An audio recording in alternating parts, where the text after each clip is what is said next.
I was fired over a false rumor. Betrayed by the boss I trusted the most. But time has a way of exposing the truth, and what happened next proved that no lie lasts forever. Before we begin, don't forget to subscribe for more life-changing stories. And write in the comments from which country you are watching. My name is Adam Miller. I grew up in a small town in Ohio. My father worked in a factory. My mother worked part-time at a local diner. We didn't have much, but we had one thing that mattered: hope. From the time I was young, I wanted to escape poverty. I dreamed of working in one of those tall buildings I saw on TV, glass towers in big cities where people wore suits and carried briefcases. To me, those towers meant success, respect, and stability. I studied hard. I worked part-time jobs. I earned a scholarship to college. I majored in business administration, often staying late at the library while others went out partying. My goal was simple: to one day stand tall in those glass towers, to prove that a boy from a small town could make it big. After college, I moved to New York City with nothing but a suitcase, a few $100s, and endless determination. The city was overwhelming. The lights, the crowds, the constant noise, it felt like another world. But I didn't let fear stop me. I applied to every company I could find. Finally, Horizon Strategies called me in. It was a mid-sized consulting firm with offices in a shiny skyscraper downtown. When I got the job, I called my mother with tears in my eyes. "Mom," I said, "I made it. I'm in." She replied, "I'm proud of you, son. But remember, success is not just about where you work. It's about how you work and who you become." I didn't fully understand her words back then, but I would. At Horizon Strategies, I started as an entry-level analyst. The hours were long. The pressure was heavy, but I loved it. I wore my first suit with pride, even though it was second-hand. I stayed late every night, determined to prove myself. My boss, Mark Thompson, noticed me. At least, I thought he did. He was the kind of man people admired. Tall, confident, always smiling in front of clients. He had the kind of presence that filled a room. Many saw him as a mentor figure. But behind closed doors, Mark was different. He took credit for other people's work. He played favorites. He whispered things to management that turned colleagues against each other. At first, I didn't see it. I was too busy trying to shine. Over the years, I climbed the ladder. Promotions came slowly, but they came. From analyst to associate. From associate to manager. By the time I was 32, I was leading projects worth millions of dollars. I thought I had finally earned respect. That's when the biggest opportunity of my career appeared. A California tech giant named Technova wanted Horizon to handle a major consulting project. It was worth millions. And I was chosen to lead it. I felt like all my sacrifices had been worth it. My team and I worked day and night. We skipped weekends. We poured everything into the project. And the client loved our work. The final presentation was set in a sleek boardroom overlooking the city. My heart pounded as we prepared. This was my chance. This was the moment I had dreamed of since childhood. But when the meeting began, Mark walked in, holding my slides in his hands. He greeted the clients with his charming smile and began presenting. Every idea, every solution, every strategy. He presented it as if it had come from him. I sat there in silence, my team watching helplessly. My chest burned with anger, but I stayed quiet. I told myself, the company is winning. That's what matters. I was wrong. 2 weeks later, I was called into a conference room. Inside were senior managers, HR, and Mark. The air felt heavy. The HR manager spoke first. "Adam, we've received evidence that you leaked confidential client information. Effective immediately, your employment is terminated." My head spun. What? That's not true. I would never. Before I could finish, Mark cut me off. He looked at me with fake disappointment and said, "Adam, I'm sorry. But the evidence is clear. This is out of my hands." In that moment, I realized the truth. He wasn't just stealing my credit. He was destroying me. I was escorted out of the building. My belongings were in a cardboard box. My colleagues stared, whispering, their eyes full of confusion. To them, I was suddenly the traitor. That night, I sat alone in my small apartment, staring at the box of my life's work. My hands shook. My chest ached. It felt like everything I had built had crumbled in a single moment. I called my mother. My voice cracked as I told her everything. She was silent for a long time. Then she said words I would never forget. "Son, people may betray you, but time never does. The truth will always rise." I didn't understand how. All I felt was pain. In the weeks that followed, rejection became my new reality. Every job application ended with silence. Recruiters saw the word terminated and closed the door. Friends who once praised me now avoided me. My savings drained. My confidence collapsed. I felt abandoned. But I didn't know then that the darkest night was preparing me for the brightest dawn. I used to think betrayal was the worst thing that could happen to a person. But I learned something deeper. Betrayal doesn't end with one moment. It keeps echoing in your mind. You replay it again and again. You wake up with it. You go to sleep with it. After I was fired, every morning felt heavy. I would sit on my couch, staring at my laptop, refreshing my inbox. Another rejection email. Another silence. Another door slammed shut. The rent notice came. My fridge was almost empty. My savings were gone faster than I imagined. 4 years, I had given everything to Horizon Strategies, and now I had nothing left. I began questioning myself. Maybe I wasn't as good as I thought. Maybe Mark was right. Maybe I really didn't deserve to be here. One night, I walked through the streets of New York, my chest tight, my thoughts spiraling. People rushed past me. Suits, taxis, bright billboards. The city kept moving, but I felt stuck, invisible. I stopped by a diner, the kind of place my mother used to work in. I ordered the cheapest thing on the menu, a cup of black coffee. I sat there for hours, staring at the steam, wondering if my story had already ended. And then, something unexpected happened. The next morning, I opened my email. Among the rejections, one name stood out. Michael Green, the regional director of Technova. My hands shook as I clicked. His message was simple. "Adam, I know what really happened. You were the backbone of our project. If you ever decide to start your own firm, we'd be glad to work with you." I read it 3 times. Tears filled my eyes. For the first time in weeks, I felt a spark of hope. Someone believed in me. Someone saw the truth. I called my mother again. I told her about the email. She said, "You see, son? Lies can last for a while, but they cannot bury the truth. Maybe this is not your ending. Maybe this is your beginning." But beginnings are never easy. Starting a company sounded impossible.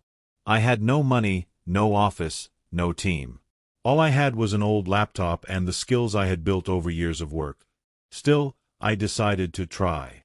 I went online and filled out the forms to register my business. I called it Apex Consulting. Why Apex? Because the word means the very top. And that's where I wanted to go, not just in business, but in principles. I wanted to prove that a company built on honesty could survive in a world full of lies. At first, Apex was just me, sitting at a small desk in my apartment. I worked from sunrise to past midnight, building proposals, designing logos, writing strategies. I didn't have an office phone, so I used my personal number. I didn't have a big printer, so I paid at a corner shop for every page. I couldn't afford fancy suits, so I wore the same 2 over and over again. But I worked with fire in my heart. Technova gave me a small contract to test me. It wasn't much money, but it was a chance. I poured everything into it. Every slide was polished. Every strategy was detailed. Every number was checked twice. When I delivered, Michael called me personally. He said, "This is better than anything Horizon ever gave us. You've earned our trust." Hearing those words felt like breathing again after drowning. But success didn't come all at once. Other companies didn't trust me yet. I was the man who had been fired for leaking data. Rumors spread faster than truth, and many doors stayed closed. Bills piled up. Some nights, I went without dinner just to stretch the little money I had. There were days I thought about giving up.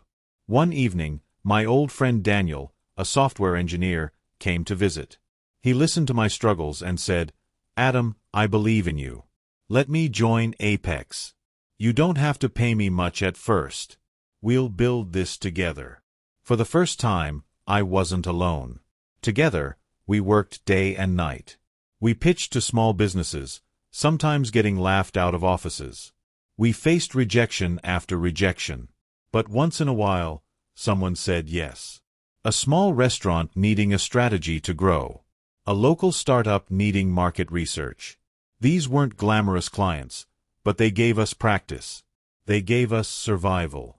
Slowly, the cracks of light grew wider. Technova increased their contracts. They recommended us to others. Word of mouth began spreading. Apex Consulting may be small, but they deliver. And most importantly, they're honest. Meanwhile, Horizon Strategies began to stumble. I heard through the grapevine that projects were failing. Clients were leaving. Employees were frustrated. Without the truth, even the tallest tower begins to crack. I didn't smile when I heard this. I didn't celebrate. Instead, I worked harder. Because my goal wasn't revenge. My goal was survival, growth, and integrity. But deep down, I knew one day, I would face Mark again. And when that day came, I wanted to be ready, not with anger, but with strength. Because time was already preparing the stage. Growth is a strange thing. At first, it feels invisible.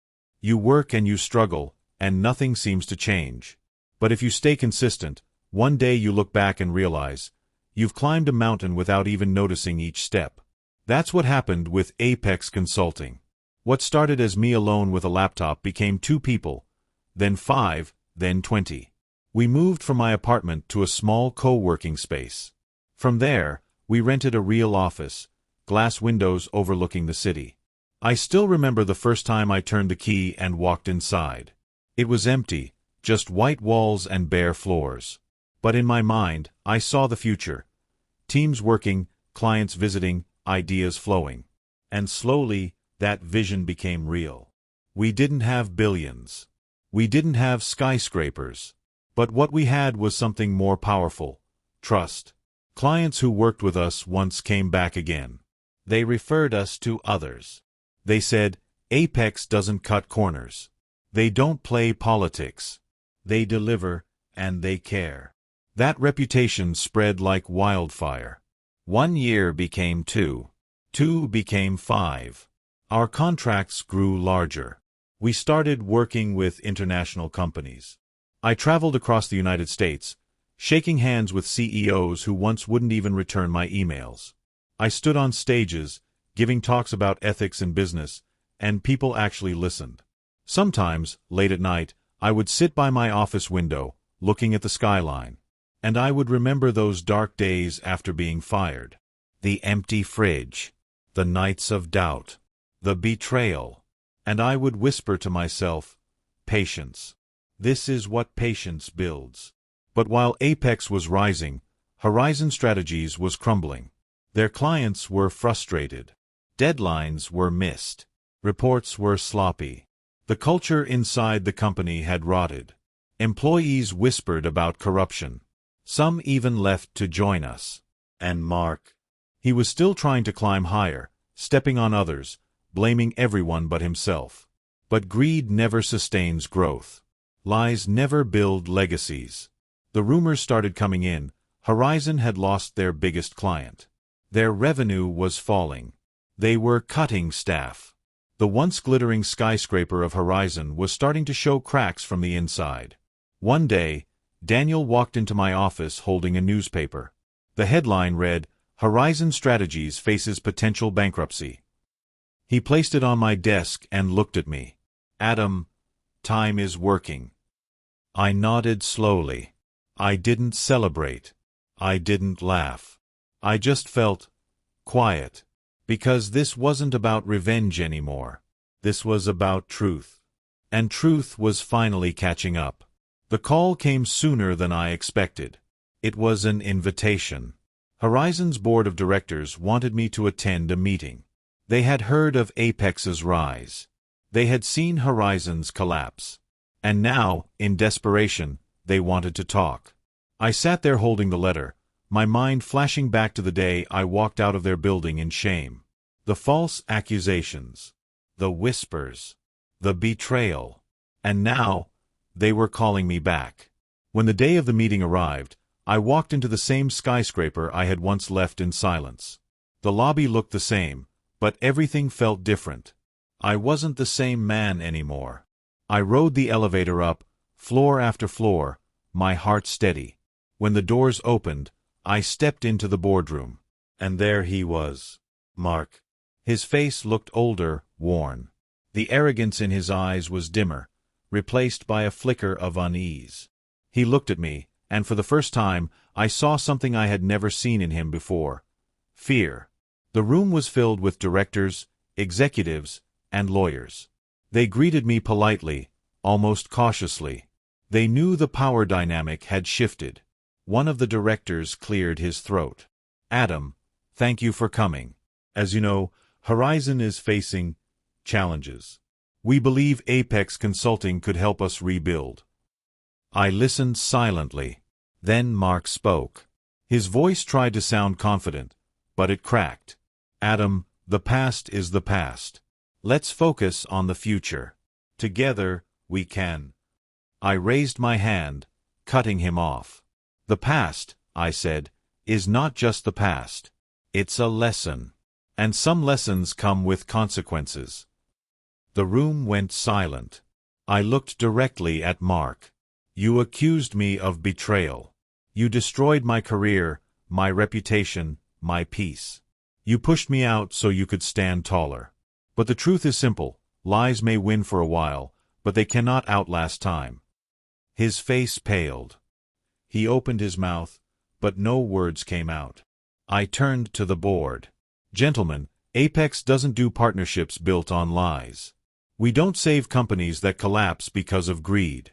We build futures with integrity. If you want that, you know where to find us. But it will not be with Horizon as it stands. With that, I stood up, gathered my papers, and walked out. My footsteps echoed down the hallway. With every step, I felt lighter, stronger, free. That night, as I returned to my own office, my team gathered around me. They asked what happened. I told them simply. Justice doesn't always come quickly, but it always comes. Our job is to stay patient, to stay honest, and to keep building. Time will do the rest. They nodded, and I could see in their eyes that they understood the real victory was not destroying Horizon. The real victory was proving that honesty can build what lies never can. Years passed. The seasons of life changed, but one truth never did. Patience and honesty always outlast lies and greed. Apex Consulting grew beyond anything I had ever dreamed. What started with one man and a laptop became a company with hundreds of employees, offices across the country, and clients around the world. But more important than our size was our spirit. From day one, I promised myself we would be different. No backstabbing. No office politics. No shortcuts. Every employee would feel valued. Every client would feel respected. And we lived by that promise. I walked the floors of our offices, greeting new hires, listening to their stories. Some of them had been rejected elsewhere. Some had been overlooked. But here, they found a place where their work mattered. I told them often, this company doesn't just carry my name. It carries your dreams, your families, your futures. Guard it with honesty, and it will guard you back. Our success was not built overnight. It was built brick by brick, truth by truth. And the higher we climbed, the more the world noticed. Magazines wrote articles. Business schools studied us. I was invited to speak at universities, telling students what I wished someone had told me when I was young: integrity is not weakness. It is the greatest strength in business. Meanwhile, Horizon Strategies disappeared from the skyline. The cracks that had started years ago spread until the entire building collapsed. Clients fled. Lawsuits came. Their name became a warning in business circles, a case study of arrogance, greed, and corruption. And Mark, the last I heard, he faced investigations, debts, and isolation. The man who once fired me with a smirk now struggled in silence. No empire built on lies can stand forever. But I didn't hate him. In truth, I pitied him. Because life had already delivered the lesson. He chased power, but lost respect. He grabbed money, but lost peace. And in the end, what did he really have? Nothing. One evening, years later, I stood on the rooftop of Apex's headquarters, looking out at the city lights. The air was cool, the skyline alive. My journey replayed in my mind: the betrayal, the hunger, the long nights, the quiet victories, the final confrontation. And I thought about time. Time doesn't forget. Time doesn't ignore truth. Time may test you, delay you, even break you. But time will always reveal what is real and what is false. That was the lesson of my life. I began sharing my story openly, not to shame Horizon, not to brag about Apex, but to remind others who were struggling. I told them, when someone lies about you, when someone cheats you, don't waste your soul on revenge. Let time do its work. Your job is to stay patient, to stay honest, to keep moving. Because truth may walk slowly, but it never stops walking. The young people listened. Some of them had faced betrayals of their own. I saw hope light up in their eyes. That was the real victory, passing the lesson forward. Apex eventually became more than just a company. We started scholarship programs, helping students who couldn't afford college. We funded small businesses that needed a chance. We built community centers in struggling neighborhoods. Because wealth, if it only serves you, is wasted. But wealth, if it serves others, becomes legacy. And legacy is greater than profit. One day, as I was leaving the office, a young employee stopped me. She said, "Mr. Adam, people say you built this company because you wanted to defeat Horizon. Is that true?" I smiled softly. "No. I didn't build this to defeat anyone. I built this to prove something. That you don't need lies to succeed. That you don't need greed to rise. That truth and patience are enough. Always enough." She nodded, her eyes bright. And in that moment, I knew the lesson had taken root in the next generation. Years later, I visited my mother's grave. I laid flowers down and whispered, "You were right, Mom. Lies can't bury the truth. Thank you for teaching me patience." The wind blew gently, as if she was still answering me. I walked away, my heart full. Because I knew now, my story wasn't just mine anymore. It belonged to every person who had been betrayed, every person who had been pushed down, every person who thought their ending had come. I wanted them to remember, sometimes what looks like the end is only the beginning. So here is the final lesson. When betrayal comes, when lies surround you, when the world turns its back, don't give up. Don't drown in anger. Don't waste your life chasing revenge. Hold on. Work hard. Stay honest. Be patient. Because time is the greatest judge. Time will test you, but it will also expose the liars. Time will shake you, but it will also raise you.